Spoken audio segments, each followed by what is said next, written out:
Hello, everybody. Good morning, good afternoon, good evening, whatever in the world you are connecting from today.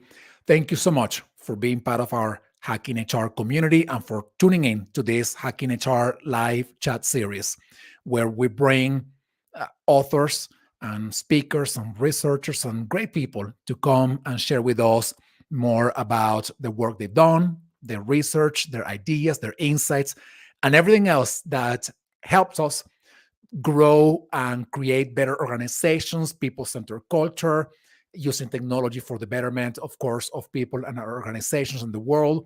So all good stuff in these Hacking HR live chat conversations.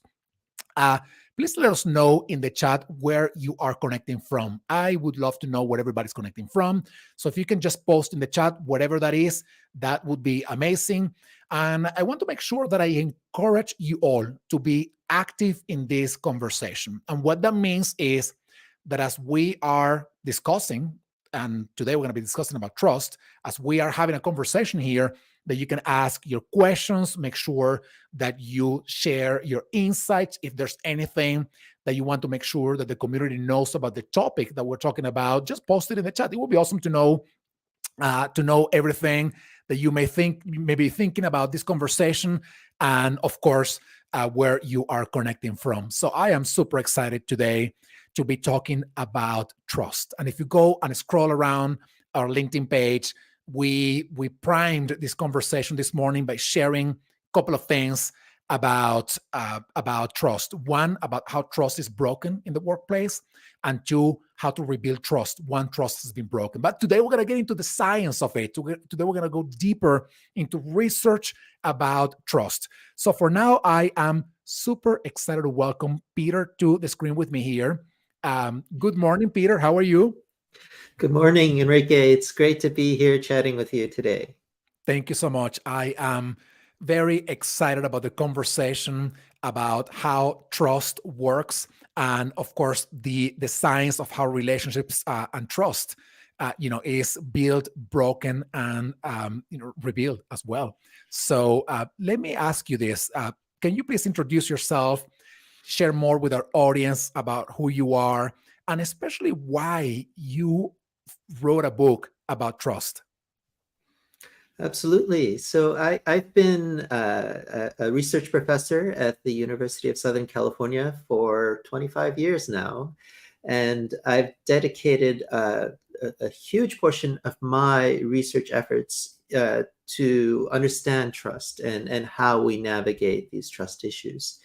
And so that's what ultimately led me to write this book on trust. It was an attempt to compile all the findings that I've accumulated over the past 2 decades of research on this topic.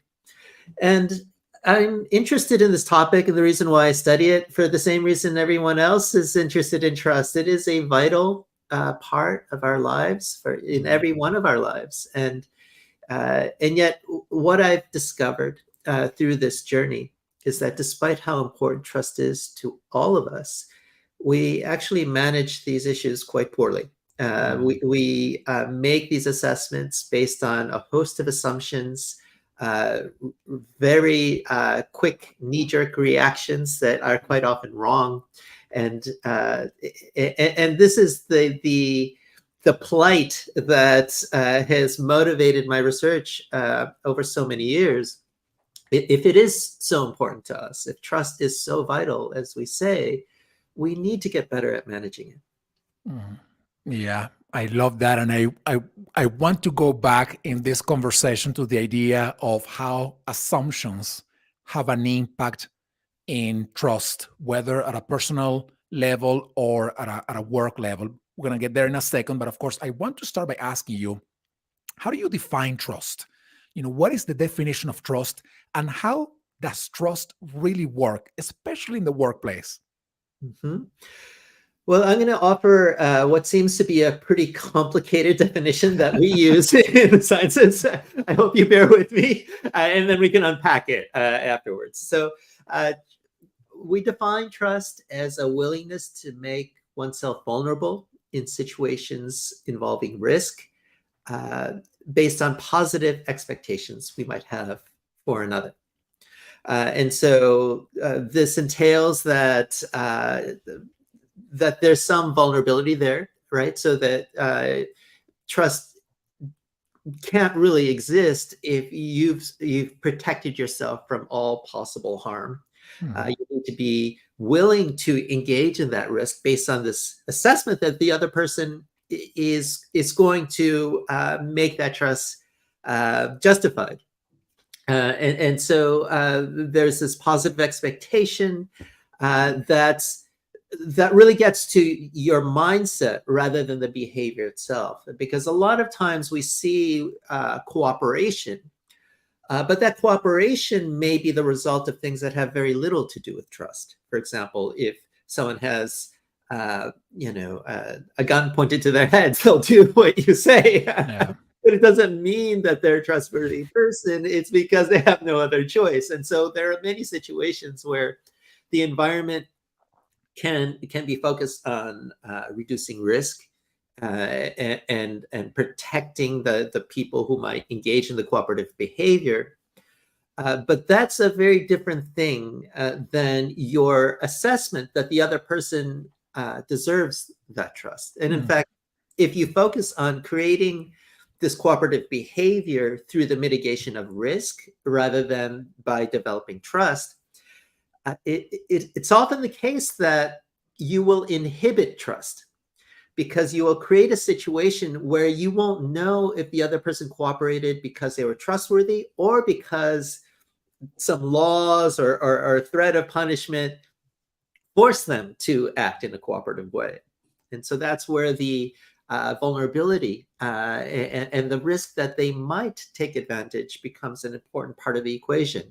If they had that opportunity, but they did not take advantage, that tells us a lot more about that person. Wow. Let me ask you this, and I'm genuinely curious about what I'm going to ask you right now. Are we wired for trust, and then that trust starts to dwindle or disappear as we get into real life, or the opposite? Are we not wired for trust, and we have to culturally find the ways to embed that in our DNA, or both? That's a great question.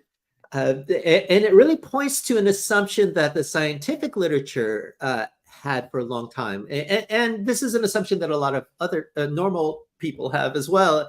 And it's that trust starts at zero. So that's the assumption that we're wired not to trust, and we need reasons to convince us to trust. Wow. It turns out that there are good reasons to trust right away. Some of us are wired to trust. So there's a personality difference. Some have a disposition to trust others. So that even though some might be less inclined to trust, there are enough people in society that are wired to trust, so that the overall level of trust in society or willingness to trust at the start is above zero. So there is that inclination. And then we can move beyond the individual level to think about all the other reasons why we might trust others, right? So the societal expectations that are in place as a result of the laws, rules, and norms can affect our sense that others can be trusted in general. And also the cues that we get from our initial interactions with people can affect our initial trust. So are we from the same town? Did we go to the same school? Do we like the same music, and so on? All those cues are things that we can get very quickly in our initial encounter. And some of this even before we meet. You know, we might hear about one another before our first conversation, and that can be enough to promote a level of trust that is above zero. I love that. Thank you for sharing the insights about some of us being, I don't know, and I say some of us not knowing if I am one of them, but I am hoping that I am one of the ones that, have this disposition to trust, right? And in fact, a while back, I was in a call like about a couple of hours ago, and we're partnering with another organization to do an event. And what they said to me was resonated with me. They said, we can sign this in a legal agreement, or we can shake our hands, look at each other's in the eyes, and trust that we're gonna get this thing done.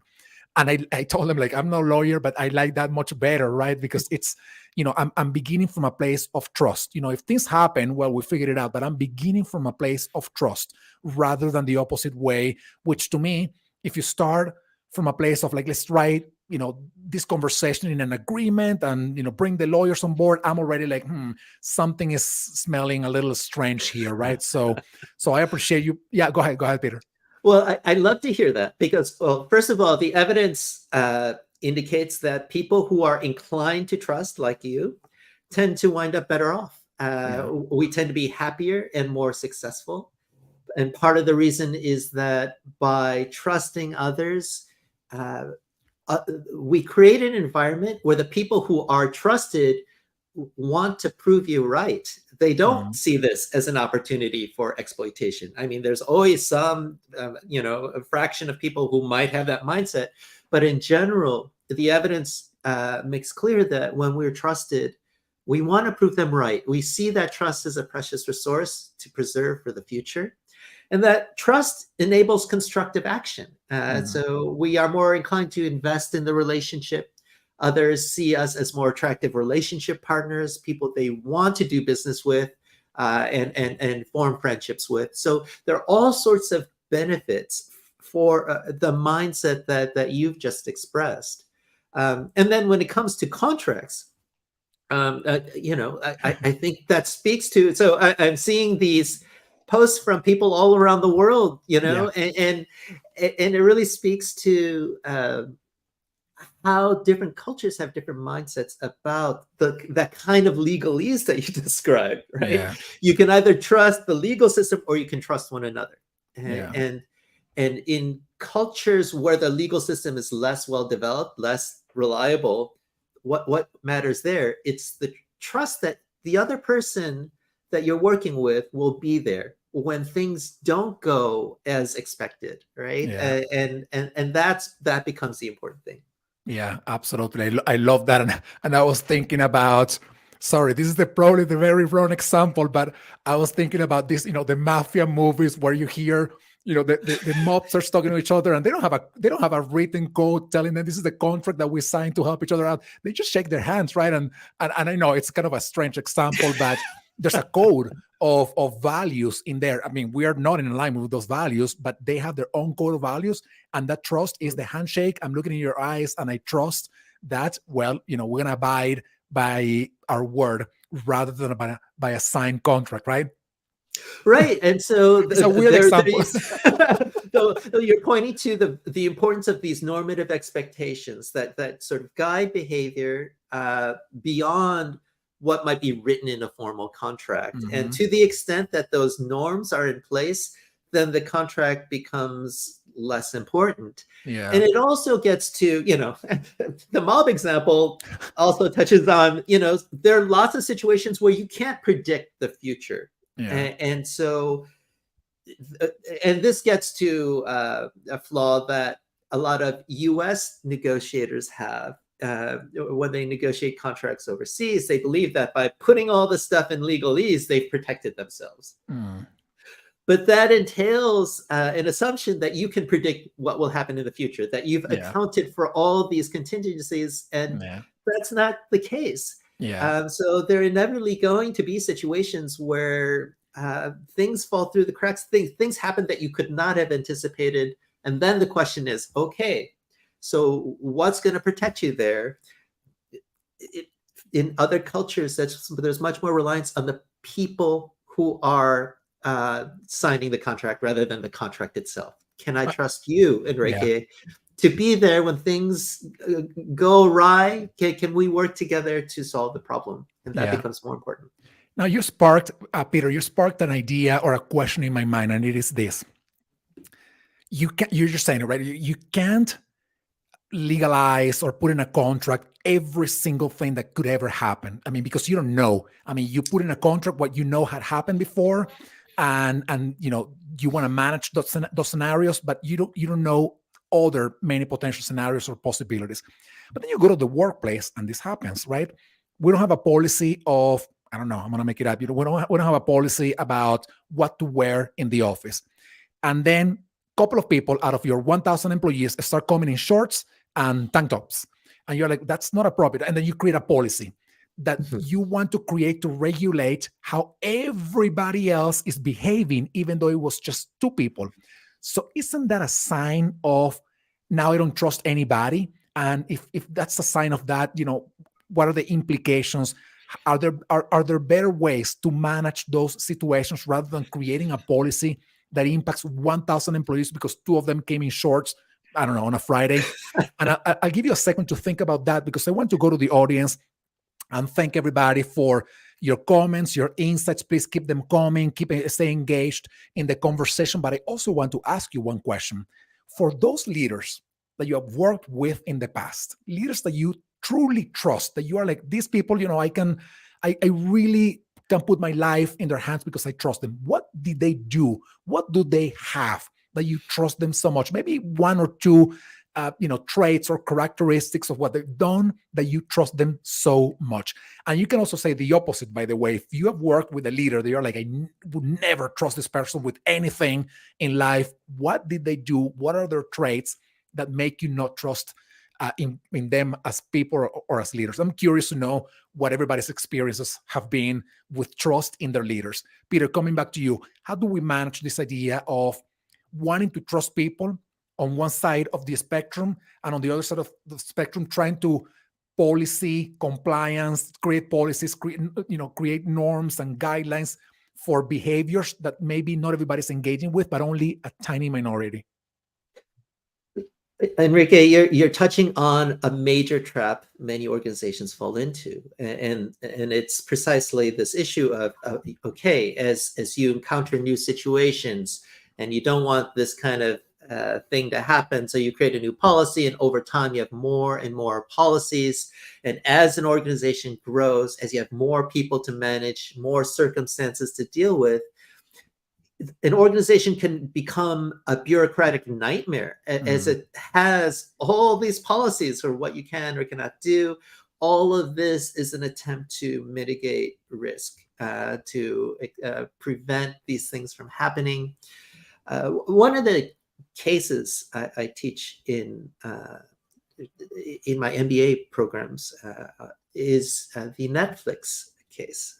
So Netflix is an interesting example because they talk about this situation and they talk about this problem. When you have an organization that grows, eventually it becomes less flexible because you have this bureaucratic nightmare to navigate for any kind of decision. And that stifles innovation. So what do they do instead?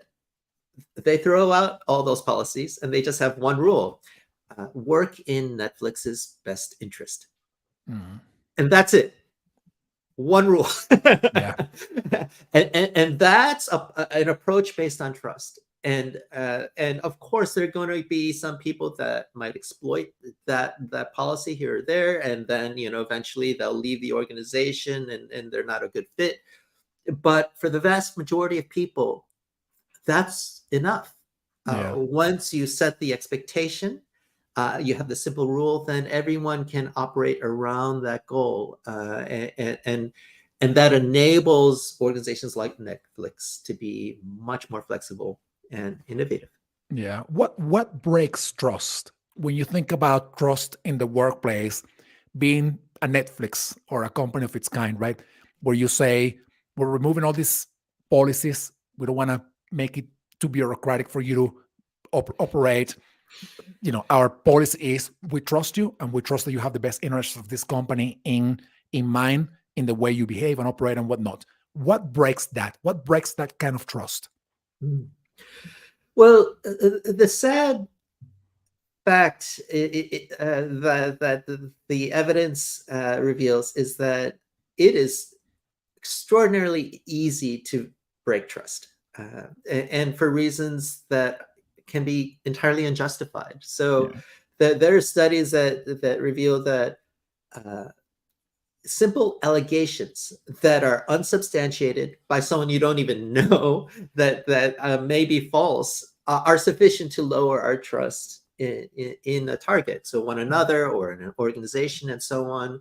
And that's the problem that we face, and why so many organizations might be biased towards more of a bureaucratic rule policy approach. And it's because they hear about these incidents, that might have happened in the news or in another organization and so on. And so that's enough to have this orientation that, people can't be trusted, employees can't be trusted. And so, the short answer to your question is, it doesn't take much, because we're not only sort of wired to trust initially on average, we're also wired to be quite sensitive to any signal that someone is not trustworthy.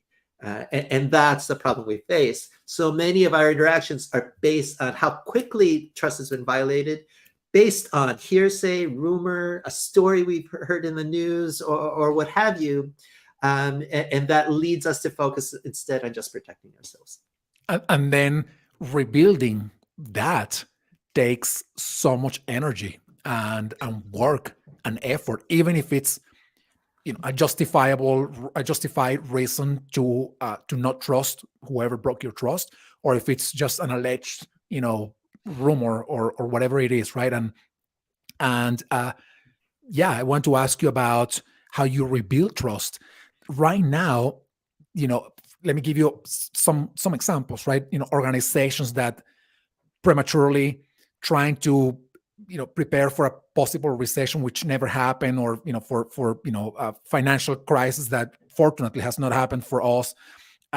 They fired all these people, they lost their trust, and now they continue to operate. They want to bring people back, and they are having a hard time bringing people back, right? Or then you have a new HR leader or a new CEO coming into a company where the former CHRO did the wrong thing, or the former CEO. I was just hearing about this case. BP, I think, just came out a couple of days ago, where the CEO didn't disclose relationship with a colleague, and of course, the guy resigned. So how do you rebuild trust when these things happen? Well, that's the question that's driven the vast majority of my research, because it's such a difficult problem.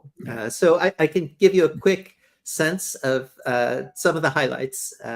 So it turns out that we build trust much more easily in some situations than others, right? And this gets to the fact that different kinds of violations lead us to interpret the situation very differently.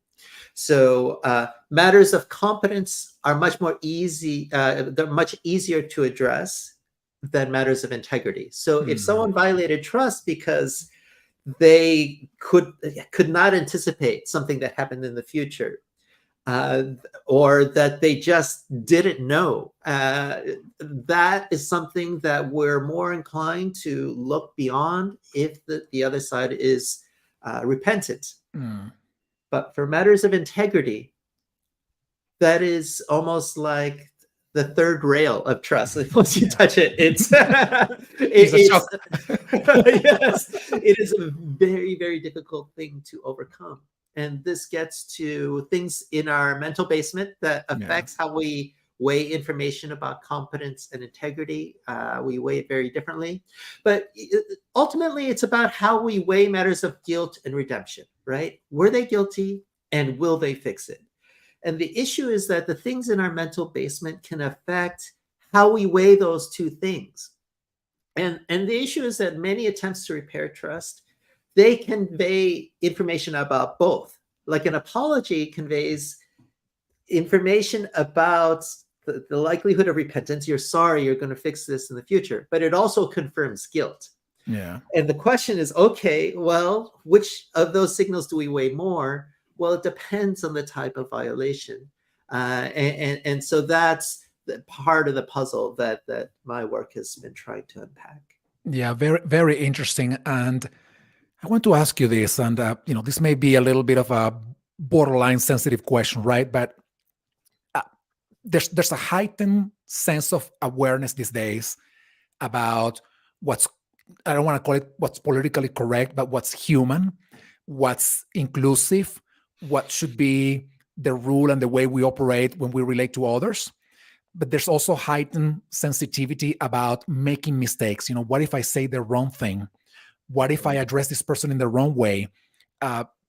You can imagine the many scenarios that fall into those categories, right? So it feels that we're always walking on eggshells, and that sometimes it's better to hold back on being vulnerable in risky situations, on it trusting somebody just because you don't know, how that may impact your life going forward, whether in your work or if you're more of a public figure, how that's gonna impact your life as well, right?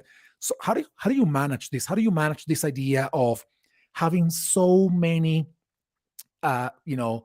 social, cultural, conditions that now are, yes, they are elevating us, they are educating us, but simultaneously they are creating some fear that if we make a little mistake, then we're going to be, held accountable for that for eternity and never forgiven for having made a mistake, maybe just with a pronoun, for example, or, call it whatever it is. So what do you think about this? And I ask this question because it's very relevant for our HR community when we are trying to create more inclusive organizations, more diverse organizations where people feel that they belong, but we don't have the answers to everything.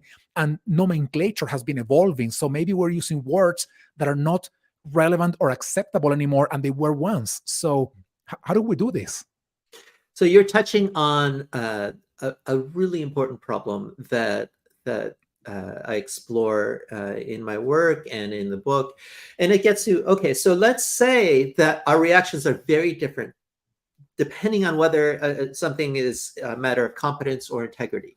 Yeah. Okay. The next question becomes, well, how do we make that distinction? Yeah. How do we determine if something's a matter of competence or integrity? And that is something that we do not reflect upon adequately. We often make those decisions in a knee-jerk way. We're often making those decisions based on what we are motivated to think, right? So we're more likely to infer that our friends, our family, if they did something wrong, it must have been a mistake because it makes it easier for us to maintain the relationship. But if it's an out-group member, someone that we don't like, if they did something wrong, it must have been intentional. It must signal a lack of morals. And so this gets to the major question that most people don't put enough attention on. And it's that so much effort and attention after a violation is on whether someone apologizes or not. Do they take responsibility or not? But just as important is how is this incident viewed? And that becomes as much a matter of contention. Different people may reach different kinds of conclusions, and it's often done in this kind of knee-jerk way.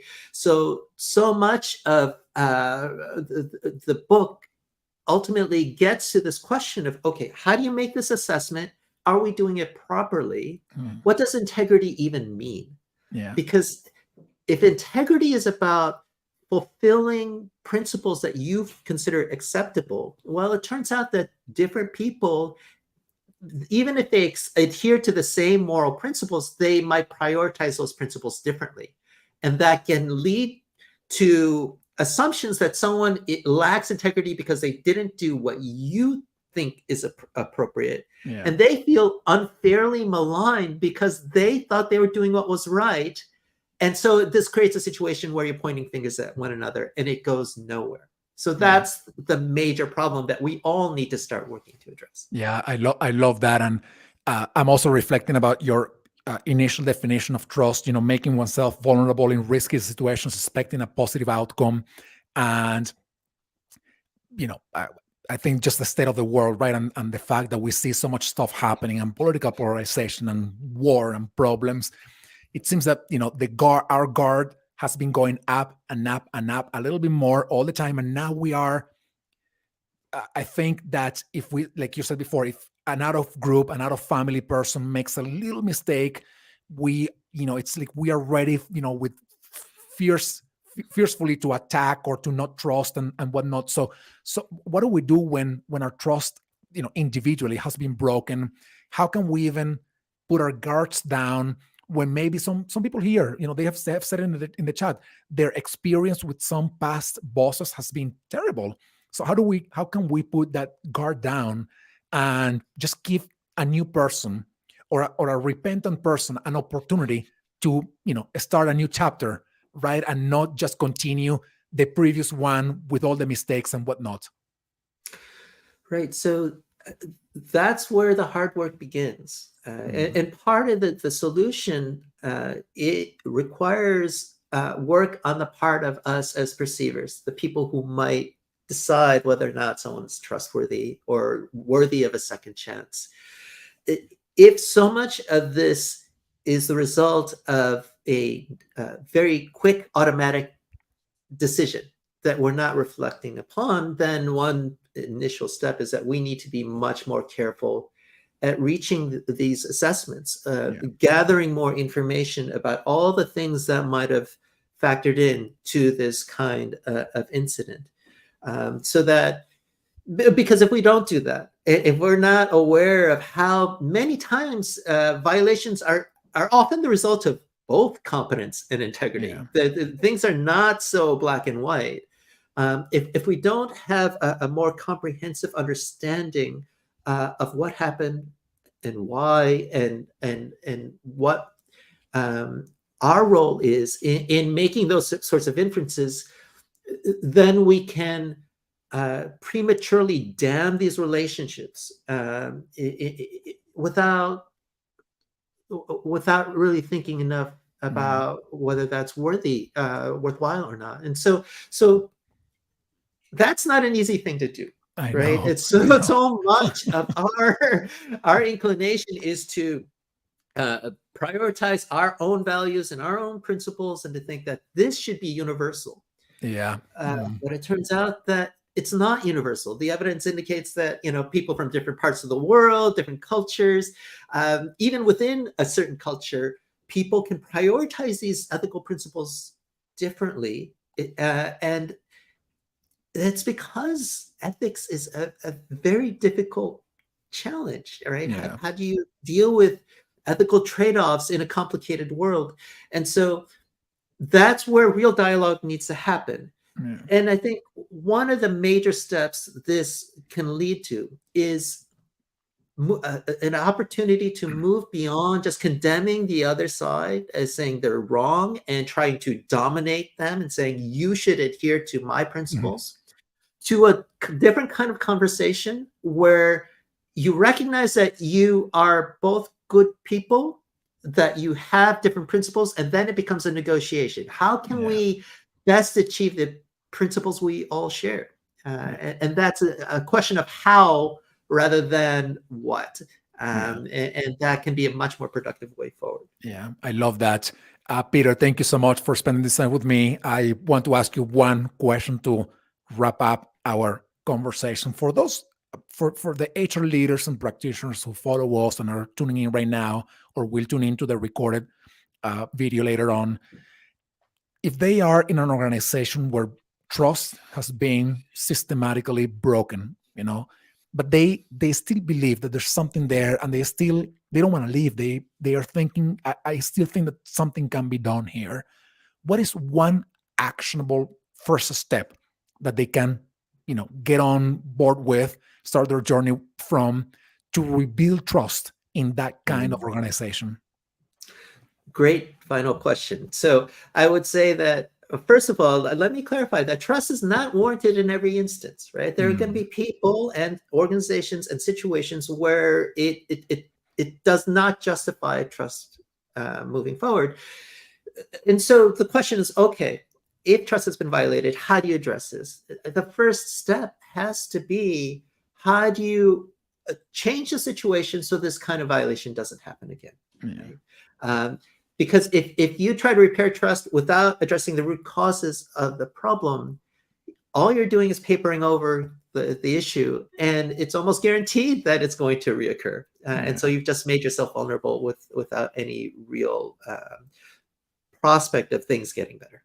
Yeah, love that. Peter, thank you so much for coming to the Hacking HR show and sharing your insights about trust. Everybody who's tuning in, go and check out Peter's book, How Trust Works. You can tell how many fantastic insights, of course, more thorough than in just a half an hour conversation. Peter, thank you so much once again for being here with me, with our community today, talking about trust.